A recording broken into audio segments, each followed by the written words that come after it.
Maaga pa lang, naglalaki ang alon ng naranasan sa Sitio Ampere sa Dipakulaw, Aurora mula Pacific Ocean.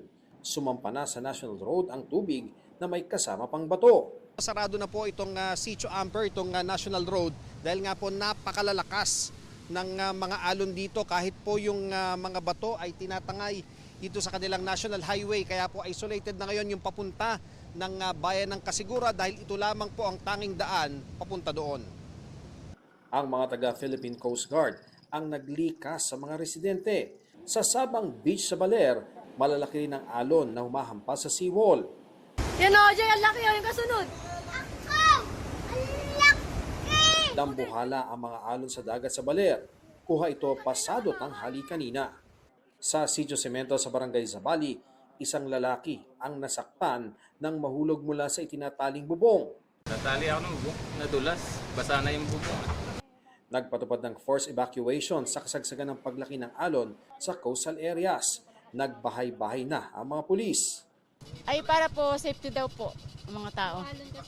Yung alon daw po ay malaki daw po yung storm surge. Ito pag naka-evacuate na yung mga tao dito, evacuated areas na ito, lalagyan namin ng tao ito para ma-secure din yung mga properties ng mga kababayan natin na lumikas. Mahigit 700 na pamilya na ang inisyal na naitalang lumikas mula sa mga critical area. Ayon sa PDRRMO, bukod sa Dipakulaw, naglalakihan din ang alon sa bahagi ng Barangay Paltik. Nagtulong-tulong ang mga residente na hataki ng bangka.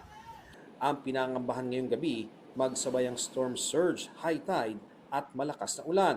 Maaring umabot ng 6 hanggang 8 metro ang taas ng alon katumbas ng 3 palapag na gusali. Parang ang nakikita ko po ay yung nangyari nga po sa Cebu o yung sa Yolanda. Pero wag naman po sana mangyari. Nasa bansa na rin ang tanyag na storm chaser na si Josh Morgerman para sundan ang galaw ng superbagyong Uwan. Every time I come to the Philippines, I'm ready for the worst. Something like Yolanda, because you never know if that could happen again. I don't think this one is going to be a Yolanda, but I do think it's going to be a big impact, and I think it's going to be a big impact for Baler. Nasa Aurora rin ang storm chasers ng Pag-asa.